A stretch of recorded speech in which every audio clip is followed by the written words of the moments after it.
Call to order the 911 board meeting for February 17th.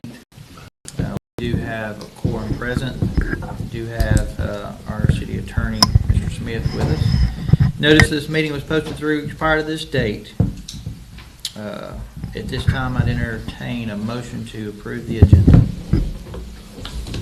So moved. Have a second? Second. Any other discussions? All those in favor? Any opposed? All right. That brings us down to the minutes.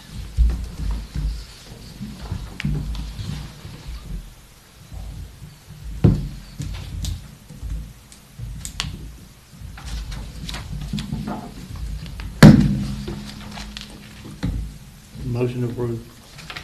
We have a motion to approve. Second. And a second. Any other discussion? All those in favor? Any opposed? All right. That brings us to the financial report.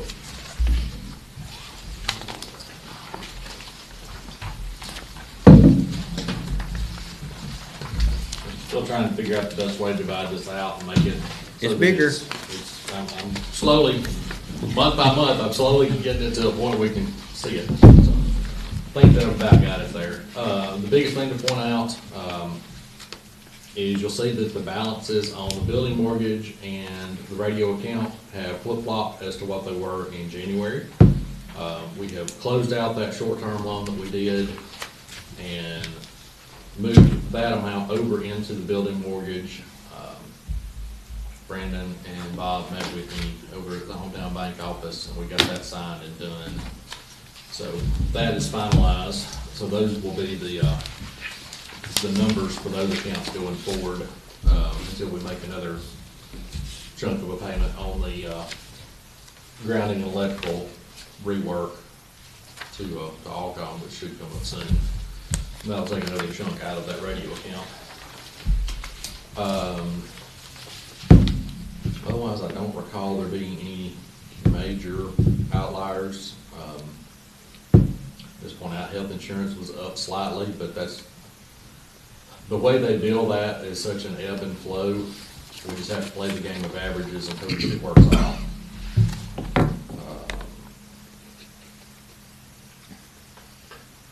Talking about the 19. Yes. Yeah, so that 16.5 that's in the forecast is just playing the average game. It might be 21 one month and 7 the next.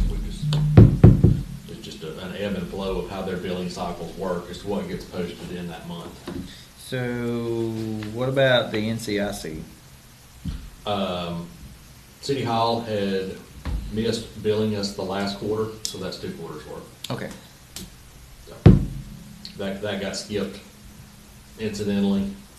So that is 2 quarters worth of NCIC. 3 3 quarters. quarters. That's what caught my Okay. eye. They only billed us first quarter of Okay, last Okay. year. So that's the last, 3. that's the end of FY '21 and the first 2 for '22. That's all for 21. Oh, They only okay, billed us first quarter of 21, okay. so that's playing catch up through Gotcha. now. And we'll have some more NCIC, cost discussion as another bullet point in the agenda here in a little bit. Any other questions? I don't see anything else that I was gonna point out.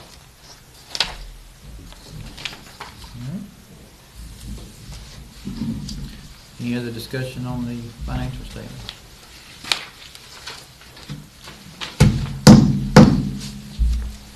These were sent out. There weren't any adjustments from what was sent out in the packet. All right. That's the exact same, All right. same thing that we did now. Entertain a motion. Second. Any other discussion? All those in favor? Any opposed? All right. Brings us to staff reports. A couple weeks ago, we had a AT&T T1 circuit that failed and caused us to be without our NCIC for about 9 hours. Second time that has happened. It's nothing that we can control on our end. It is an AT&T issue with their link between Birmingham and Montgomery. Result of that was one of our police chiefs was quite upset that we did not have any kind of a redundancy. Well, it's a old style T1 circuit. It's not anything that we can have a redundancy to. We're at the mercy of whatever the state will allow us to have. State being Aaliyah. Aaliyah's IT support is the one that took away our internet-based because it was not secure enough and gave us back this old style T1 circuit. So through a bunch of research, we figured out that one way or another, T1 circuits are going away by 2024. AT&T is phasing them out. So at some point, we're gonna have to do something different with that connection anyway. I'm waiting on some options from Aaliyah. But as we started exploring those options based on the complaint, we found out they were undercharging us $380 a month. So NCIC is about to go up $380 a month on top of what we're already paying. So that will be she is trying to get that to not hit us until the beginning of the next budget cycle, since that was not our fault for that happening. Hopefully that's going to work, that they don't hit us with that until the beginning of the next budget cycle. But expect that 2,300 and whatever that we pay a quarter to go up by about 900, because it'll be $380 a month, so it's actually going to be a little over 900. So just expect that cost to go up unless this other connectivity option that she is exploring pans out. So as it is right now, the only backup that we have is if we know that NCIC is going to be down for a long time. Chief Clifton is not opposed to us sending somebody down to the police department and running off of their terminal. So it'll just be a dispatcher running off of a handheld radio to accomplish that, for handheld radio or telephone.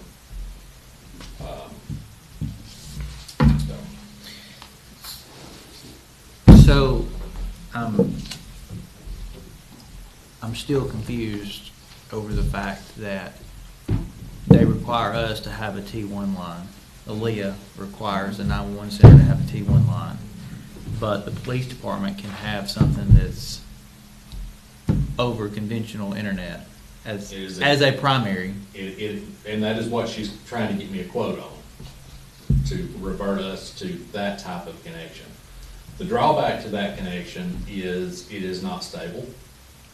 And any kind of a hiccup, you get kicked out, and you've got, as we do, multiple windows open all the time. If you've got it behind something else, you may not notice that you're out until you try to use it again. So that was why we had gone with the hardline connection, because they'll stay up for days at a time with no interruption. Got two types of connection. They call it a snap connection or a snag connection. The snap connection is what the police department has. Most likely, that's what we will end up reverting back to. The problem with it is it has that little digital token. So every time you get logged out, you have to log in with this, what they consider a two-factor authentication. You log in with your username and password, and it's got this little digital token that'll pop you a random number, and you have to log in with that. It's a little bit cumbersome, a little bit annoying on the fly. So, And the only reason I'm trying to go in depth with this and discuss it in front of the board is because I had multiple calls from multiple police chiefs on the day that it went out. So we're trying to find a solution or an alternative to try to get this back out to those law enforcement officers. So my question would be, what is the cost of both connections, and could we have two separate connections in the building? If the T1 went down, they will not allow but one. So it's one or the other. And I do not have a cost yet because she hadn't sent it to me. They sent her a quote that she was trying to get ready to have for me today, and it was not correct, so she sent it back, and I have not gotten the updated one. I mean, I have an issue with Aaliyah not providing us with some type of redundancy to a service that we pay them for. Mhm. I mean, I have a huge problem with that. The old connection that they did not consider secure, we had our primary internet, our secondary internet, and an AT&T air card for it. Right. But it was not secure enough, so they took it away. Now, is that just Aaliyah rules? And That was we're on the separate. island by ourselves. I mean, it's no secret that, I mean, we're having The to go through all problem these is we cannot hurdles. get a direct AT&T Right. fiber. They want everybody to have a direct AT&T fiber connection. We do not have that option. So we are one of a handful of entities in the state that are having this same type problem of what are we gonna do as these T1 connections fade out. And some of the police chiefs and I have actually talked about going to Montgomery, to Aaliyah, and sitting down, I mean, and explaining above their technical support level people our issue and that we're paying for this service. I mean, we're paying for this service that is obviously mission critical, and they're not giving us an alternative to make this work. So, I mean, we're at the point that we need to go next step, next level. Because we're beating our head against the wall trying to get a patch for something that's gonna go away in 2024. On the days that it works great. And we may not have but 1 or 2 days a month that it's sketchy. But when it's down, it is hard down and we're slap out. So I'm just kinda giving y'all a heads up to know that we may have to escalate this to the next level. One way or another, if we stay with the T1, it's gonna cost us an extra $380 on top of what we've already been paying. Or we're gonna have to sign a contract for this different type of connectivity that I don't know what the cost on that is yet.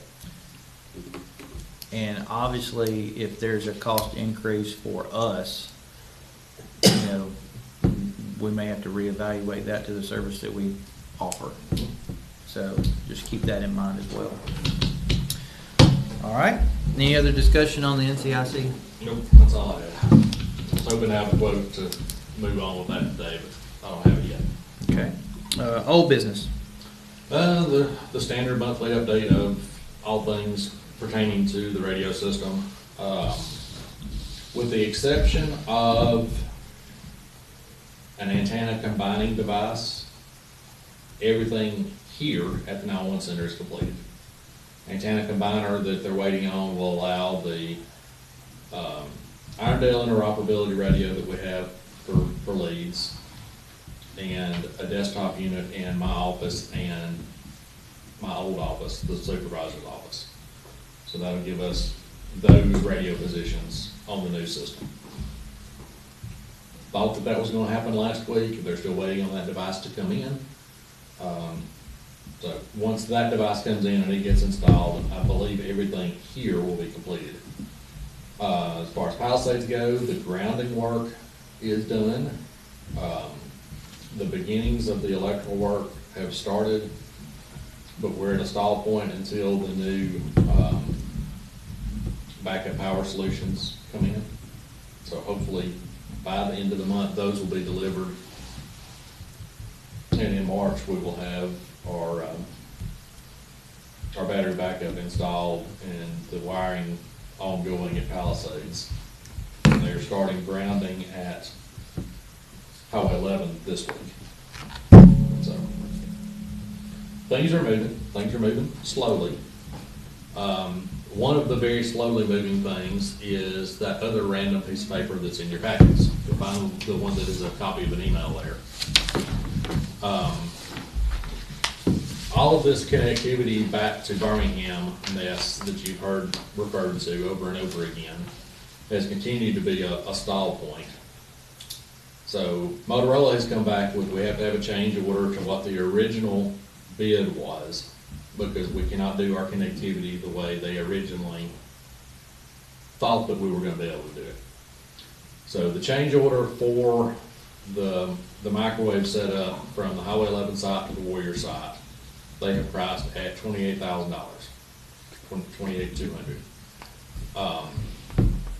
Mr. Moore and I have repeatedly expressed our displeasure in that quoted price, and we have attempted to negotiate that down, and we still hope that we can.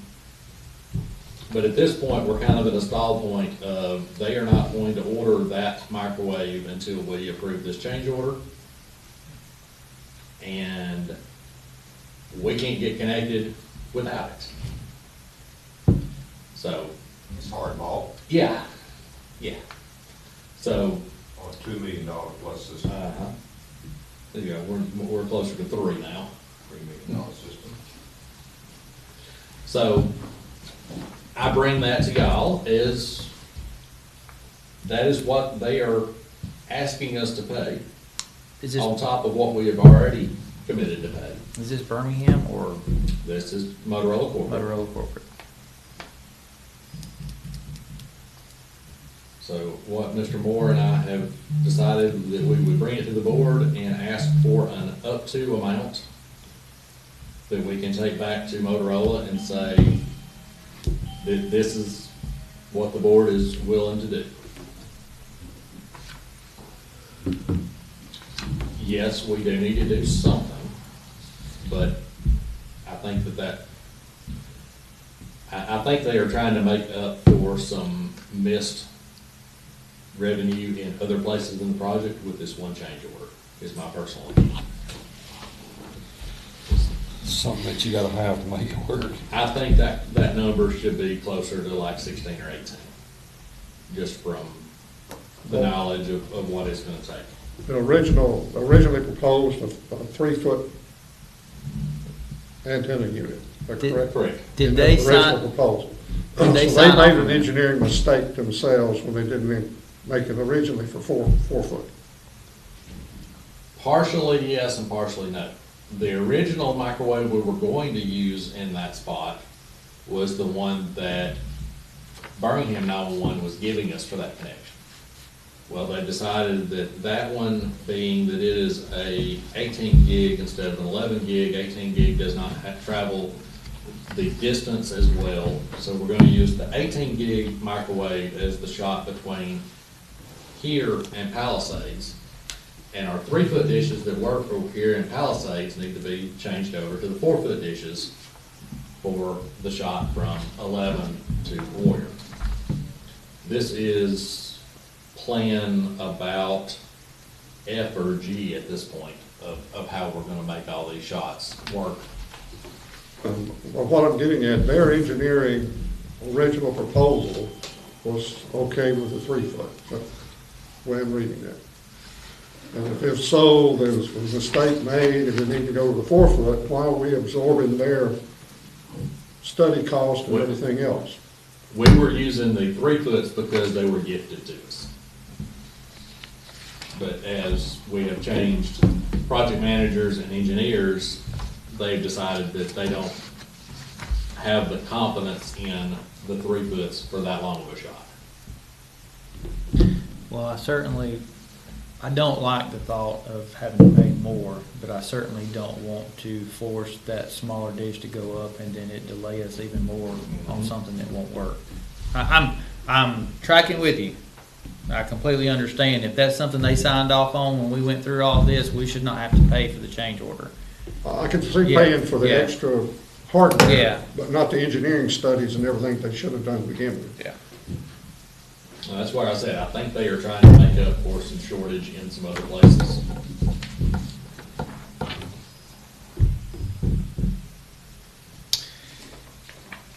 Well, One of the biggest frustrations in this whole kit and caboodle, now that we've gotten this far into it, and I've learned a lot more about it, is there is no itemized cost structure for anything. It is all relative to the project itself. by design. Yes. That way they can tweak and play with cost to what benefits the project. Do you and Mr. Lee feel like that there can be continued negotiations to try to reduce this? That is our hope. I don't know how stuck Motorola corporate is going to be on that number. But I do think we need to counter that number with something. Considering that we are a year and some change into this. How do y'all feel about allowing Neil to negotiate and Mr. Lee to negotiate a lower price, but authorize up to I just need. that number? I need an up to amount that y'all give me a green light on. Alex, can we do that? Sure. You absolutely can. I mean, I would. You know what the cap is. Yeah, I would absolutely prefer that you and Mr. Lee continue to grind this down, especially over the engineering. But if the board would be willing to, because I don't want to hold the project up anymore. If it comes down to the wire and they got us over a barrel on this, in my opinion. Absolutely. I would look at it worst case, okay, the 18, whatever it is for the additional hardware upgrade, fine. But I think we should do, at minimum, split the cost of any engineering studies to install or whatever that upgraded hardware. Based on what they told prior, Yeah. yeah. So that would bring it back down closer to the 20 mark, at least, somewhere around. But, I mean, you and Lee far know better that than I do. I mean, that's just my opinion, whatever y'all think.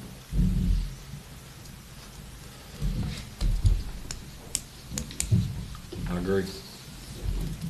Let's negotiate. Okay, all right, so for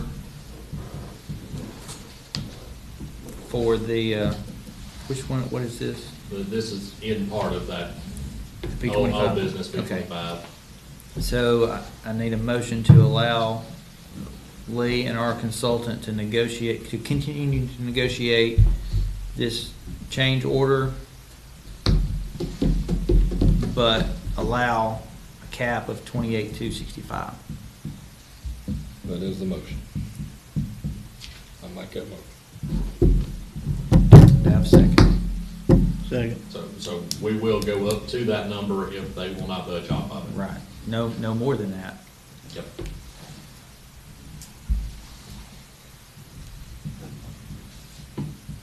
All right, any other discussion?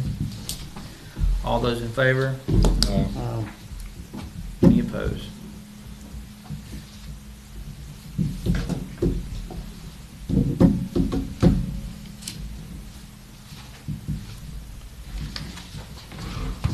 Trying to get all my notes here.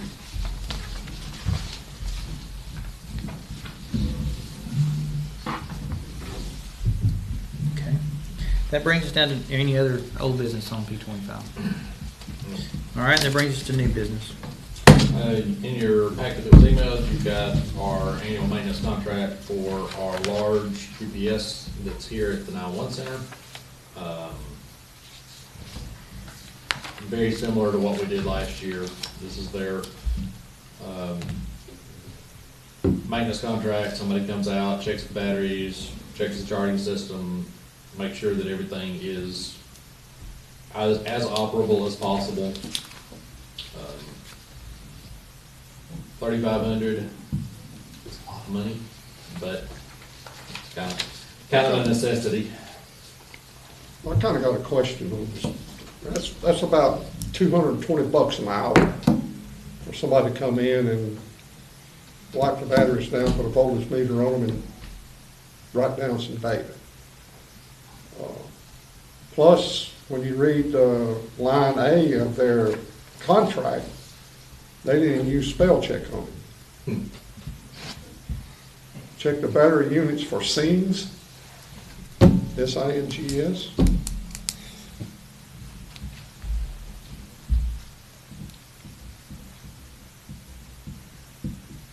Just include the batteries if they have to change the batteries. No, it does not include batteries. And we will probably have to replace batteries next year. That's what we did last year, was it not? Well, we talked about it last year and put it off, and we talked at length when the tech was here. He says, yeah, they're on the edge, but you can probably get one more year out of them. It was like 10 or 12 of these batteries, or 20 or something. 24 That's at $300 a piece.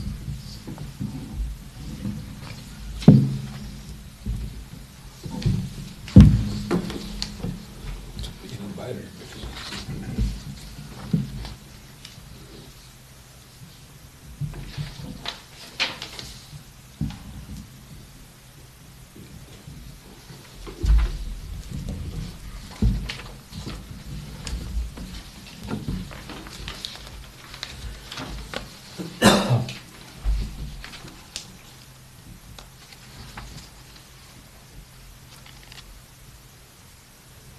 How many batteries are in that UPS pack?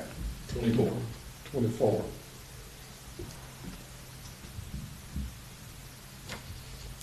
Life cycle replacement parts are not covered under the contract, Might not be in the batteries. batteries. Have we had any interim need or call for them to come in? I mean, outside of this coming doing the maintenance check, have we ever called them? Have they ever We performed have any work? not had a problem that we've needed them. But I can envision them being very responsive if we did. I have no issue with what they've done for us so far.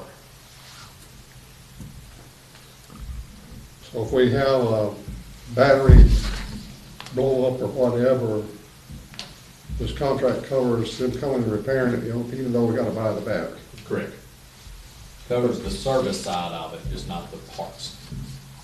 Okay, so there wouldn't be any service charge for coming doing that, that's part of the contract. I feel better about that. So is this is the same company that? Yeah, it's the same company that we've been doing with. Yeah, I mean, that we got the generator from, is that the kind of generator it is? No, this is just the UPS here. Okay, I It's guess. just that big, huge UPS. This, back. yeah, this UP, I've actually been in the building when we've had a loss of power. This one unit is what everything fails to, in the interim that the generator kicks up. So, I mean, Or in the event that the generator doesn't kick up, yes, that actually happened too. It should hold our essential computers and telephone system for about 6 hours in the event of a generator failure.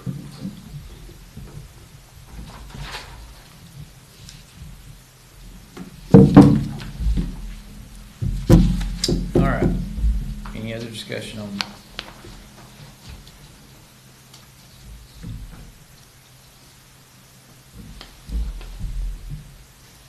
Have a motion to renew the contract, Motion.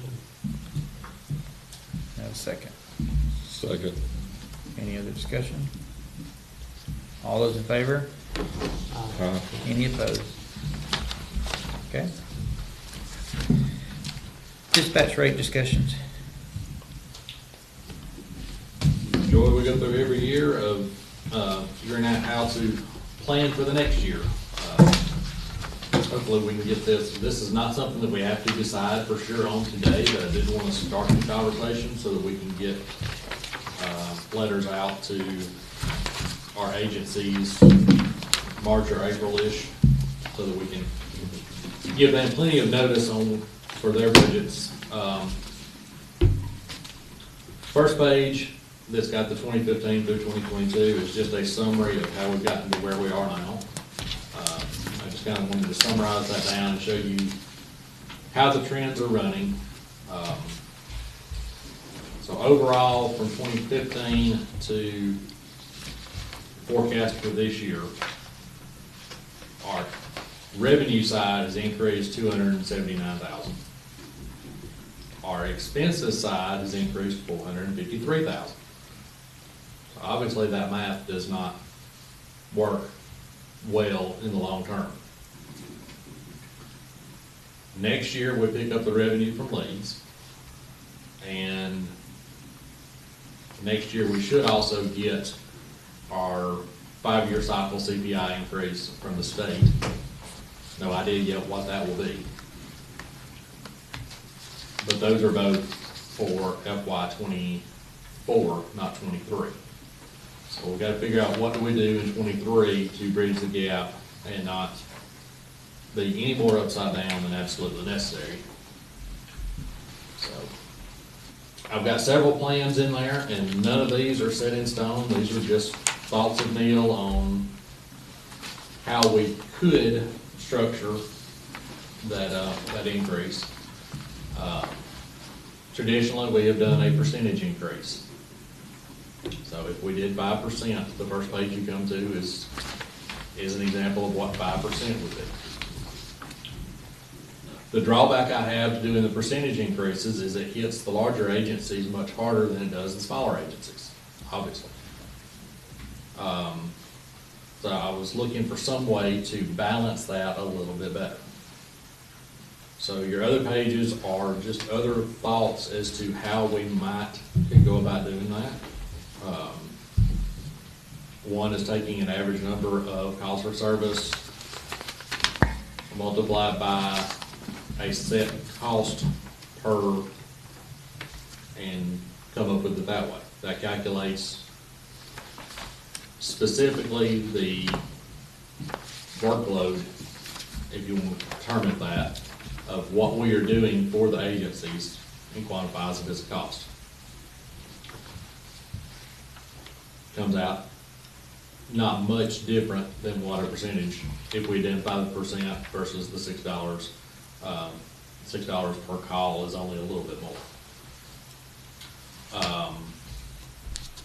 The next page is calculating it as just a flat fee.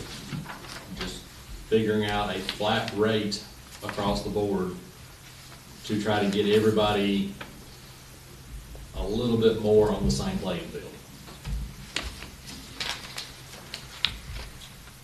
The next one would be taking the number of the address points in an area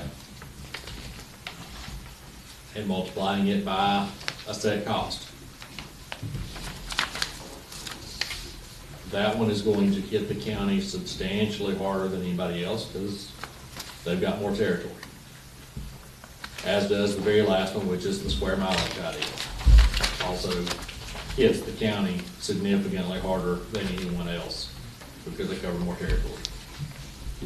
So like I said, all of these are just thoughts of Neil as to ways that we could do that. I am completely open to any other ideas as to how to adjust that.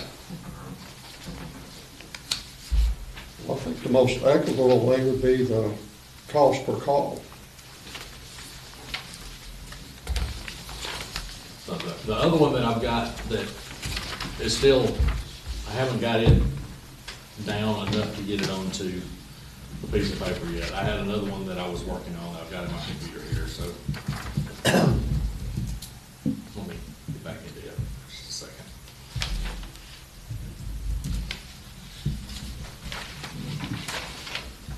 I took the 2021 monthly averages and did average per month times $5 and average officers on duty per day times $5 and came up with an amount. And like I said, this one is still rough, but that totaled out to $257,745 for a budgetary amount, which I like that number, but I've got to work on this formula a little bit more to get it to pan out. One place that we are not quantifying what we are doing, obviously we do not charge the fire departments for their dispatch. So this sheet that I'm working on here, not saying that we would charge the fire departments, but if we charge them in the same manner that we did the police departments, that would be another $45,000 a year, based off the same formula. I'm not for that. That's what I said, I'm not saying that we do, Man, but I'm just pointing out to quantify it into a dollar amount. I'm not for charging the fire departments per call, because, and I can tell you this right now, as much as Aniana runs calls all over the county, Cleveland goes to Nectar, Lawrenceville goes to vice versa, then you're gonna have people in the community paying other people's jurisdictions and other people's calls, and that is going to be, That's what I'm saying, I'm not yeah. not advocating that we Yeah. did, I'm just saying, just to give it a number of what it would be if we were to, would be 45,000. That being said, the other departments that we are not currently quantifying individually are animal control and the coroner's office, which based off of this formula here, animal control would be 5,400 a year, and coroner would be 3,600 a year, which currently those are wrapped up into what the county is paying for the sheriff's department. So if I isolate those departments out individually, that increases the county's burden again. But currently, we are basically doing those agencies for free also.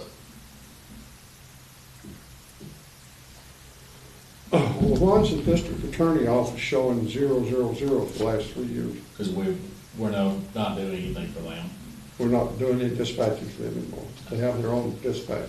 Well, I mean, for part of that, a substantial part of that time, she did not have a officer. Now she does again, but they do not have any warrants that we're putting in for them or any workload. So that is a zero balance now. The years that they were paying us was when they were really pushing that bad check department. And now that hardly anybody's using checks, that department's pretty much dormant.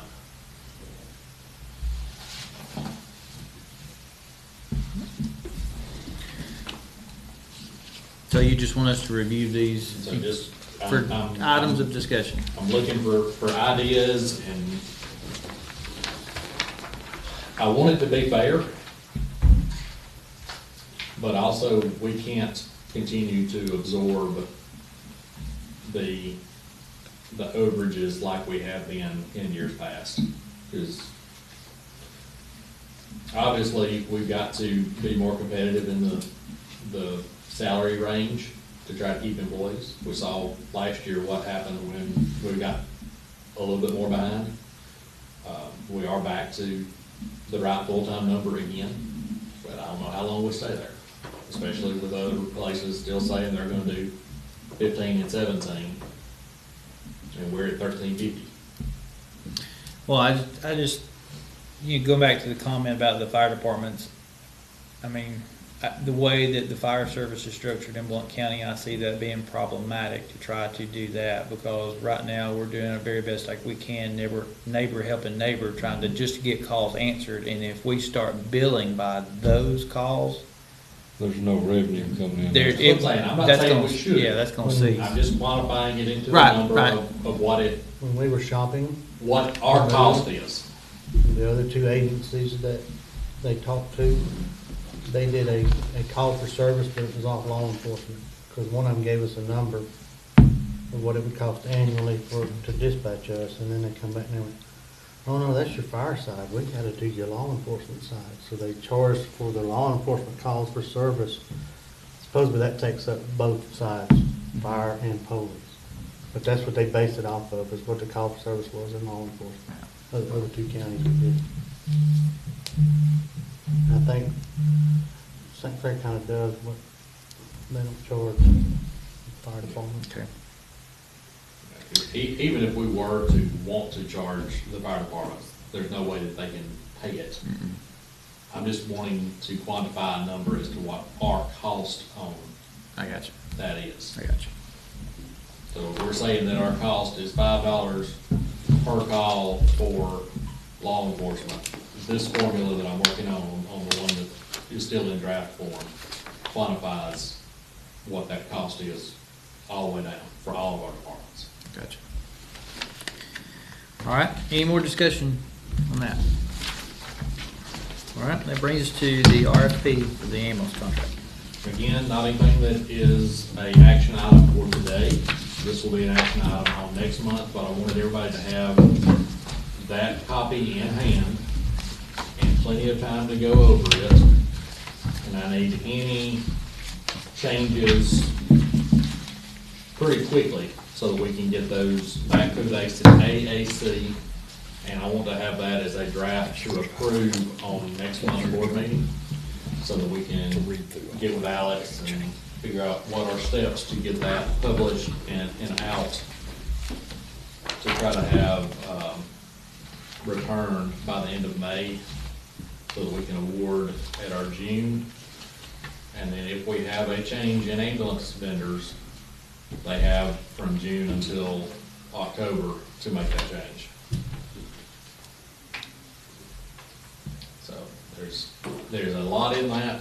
A lot of it is word for word what the original was, but there are some changes. The biggest change in this draft is, in the original, it was mandated that 911 would be the dispatch entity for the ambulance service. In this draft, I have put an A or B option. A is doing exactly what we're doing now, and a cost associated back to the ambulance service, which currently is $90,000 a year. B would be us selling them the necessary software and support for them to do their own dispatch, but using our software so that we still have the ability to quantify all the run times and everything. That is the model that I prefer. It's just figuring out the dollars and cents on doing that, because that takes the ambulance workload and their customer service side that they want us to do off of our folks. So as you read through this, we'll need to, before we approve it, we've got to come up with what the dollar amounts on those two items are. And they are, I don't have one of those drafts, but I think it's on about page 9 or so. Were there any changes in the draft or this that would relieve or address or define overloads, calls, and rolling of calls to overload or mutual aid agencies? We changed some of the definitions. And without my list of changes in front of me, I can't remember if that was actually something that we changed or edited.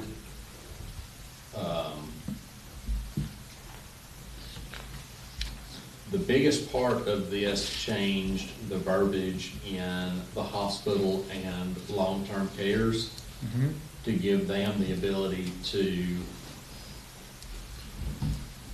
the award winner in this draft would be the first call for those entities, the long-term cares and the hospital. But if the first call awarded contract was not available, it gives them the option to go hunting for themselves. All right, so how do we account for that First call would come to here? through our system. Okay, And then if they were going to cancel the awarded contractee, they would have to call back. So we would have the call and the cancel in the system for that event. If ambulance company is doing their own dispatching, how, say you have a wreck and you need extrication fire department and you need the ambulance, who does the dispatch during that? I mean, how you split the call? I mean, how's a 911 call coming in? How do they get a 911 call for a wreck and we get the same 911 call? The call will come through here, and then they will pick it up out of the system from us. So it it will flow the same way it currently does for emergency calls. The biggest thing is the non-emergency calls and the questions about insurance and the questions about medical necessity and all those things that they're currently have to pass back through us, go down there. So the nursing homes and the hospital will have a secondary number to call when it's just transport only. Correct. Okay. It will, part of it will revert back to the way it used to be with the general ambulance calls would be handled off-site and the 911 calls obviously handled here. So That kind of the way we do with what Leeds and RPS does, is the call comes through us, we pass it to the ambulance company, and then they get it. And I guess that was my comment I was fixing to make, was not saying, you know, irregardless if one EMS or anyone else, because it could be RPS, this protocol or this standard would go through that, just like we're doing with Leeds now. Well, if we take that call off of, dispatching call off of 911, as far as the ambulance contract, then would we have to replace the $90,000 dispatch fee? We would end up losing part of that So we'd have to find a replacement for it in something else. Well, let me ask you this, along that line, if we lose that $90,000, we've also lost the call volume from workload that would be in here, so we could actually reduce, theoretically reduce staff. Theoretically, yes. Their workload, their call volume is not enough to quantify one full person per shift. Most days, but some days it is. Like the 5 o'clock in the afternoon when the hospital gets ready to ship 6 people to Birmingham, that's 6 phone calls that somebody has got to process up here that would not be processed here because they're non-emergency. So it's a double-edged sword. Yes, it's gonna, if they take that option B, it does take money, it does take revenue off of our book, but it takes workload and headache off of our operators that are not able to do emergency traffic at that point. So it's a double-edged sword. You saying you're saying if they take that option, you're giving them that option A or B? Yes. So they're not gonna take B. Because they can't dispatch and do all that kind of stuff for $90,000. Well, that's what I said. They can't do it. I don't think that our number for next year needs to be 90,000. I think it needs to be more along the line of 120. Because I don't think we are charging them enough for the workload that they're expecting out of us. Employee-wise, to cover 24/7, you're looking at what, 4 to 6 employees? For, To cover a 24/7 operation, 365 days out of the year, here or there. for anywhere, for a 911 dispatch, or for a dispatch center. Well, if I am the ambulance service, they could do the daytime with their current office staff and not have to add anybody. And then they would just have to add somebody in the evenings. But that could be a driver that's on their off shift working overtime. So they at least have to have one employee. Yes. Or, I mean, just using the Blunt EMS as the model, they could transfer that to their North Star operation at night, which has a existing dispatch center. RBS has their own existing dispatch center. So most of these agencies that would be putting in for this bid already have an existing dispatch. So some of them I can see, that was the reason RPS did not put in on our original bid, is that they were not willing to comply with us being their dispatch center. So we eliminated one company by the way we structured the original RFP. But now giving this option, we're opening it back up for other agencies to bid. So if they run their own dispatch center, would they automatically dispatch for a structure fire? To respond with fire department? Based on our contract, yes. what That's they an do with emergency. that. That's what they do with Yeah. that. And I don't listen to Blount County a whole lot. Blount EMS is on county fire frequency, I take it, or something that y'all dispatch them on, the same thing they do over yonder. So even if they don't use your dispatch center, they'll have the radios in their trucks. Yes, there is a line item that they have to be able to communicate directly on our radio system. To the responders, not necessarily to us, but to the responders. Yes, sir. Question and a comment. Neil, the way you've drafted this, what's the definition of the contract holder being able to turn down a non-emergency call?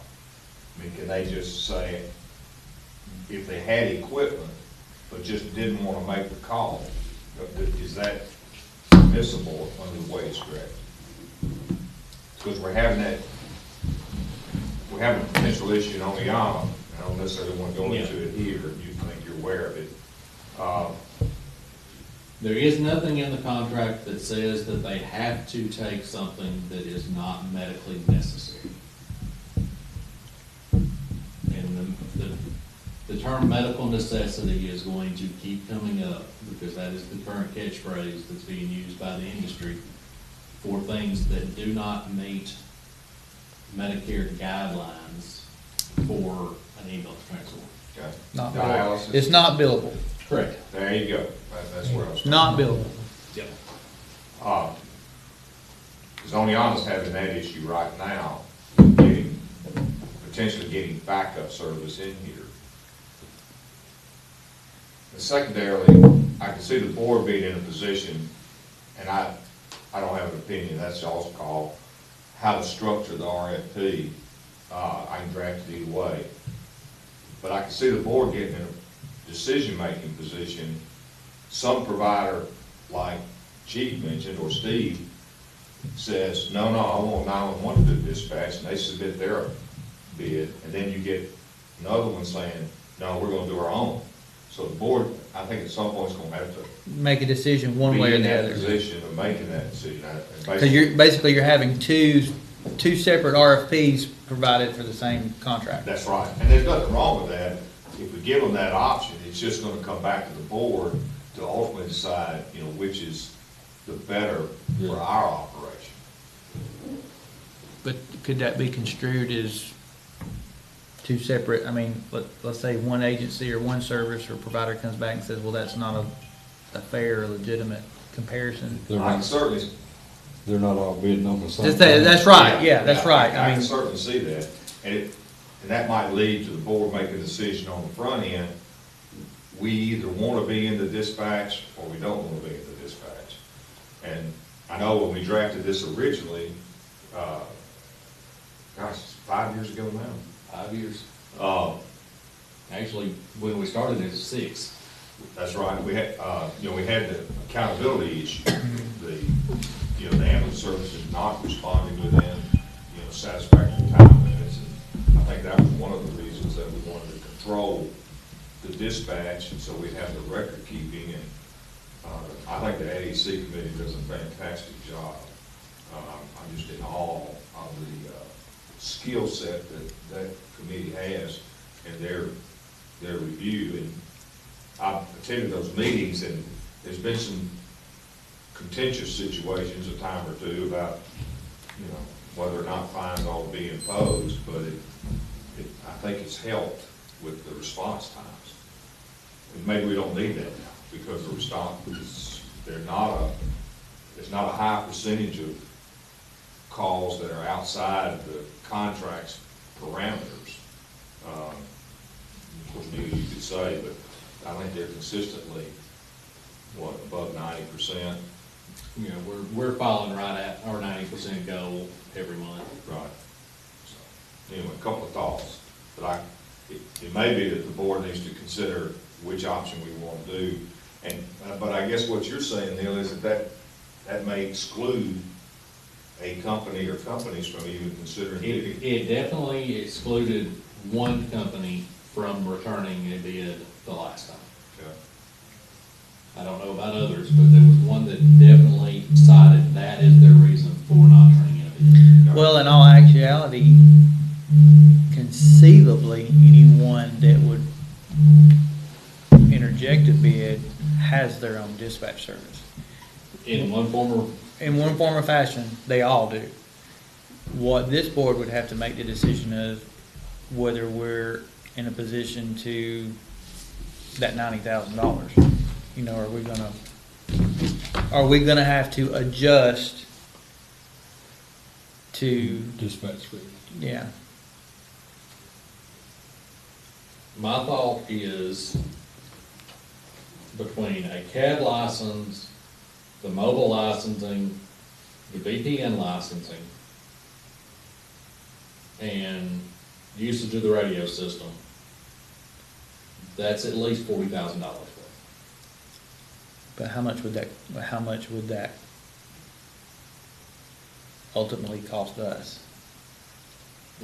Our cost on that is at least $40,000. $40,000. So they're at least gonna need to reimburse us that much. Okay. So it's not the full 90 off the board. Either way. Okay.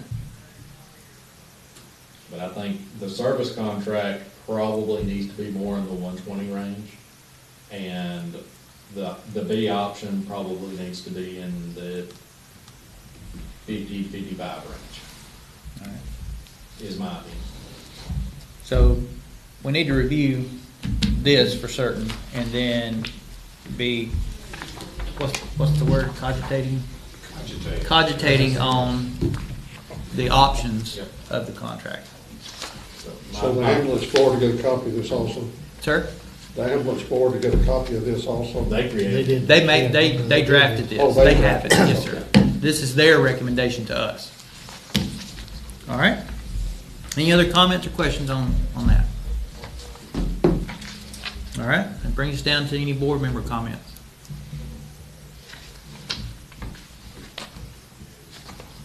Having heard none, any public comment? Heidi, you have something you need to say? Nope. All right.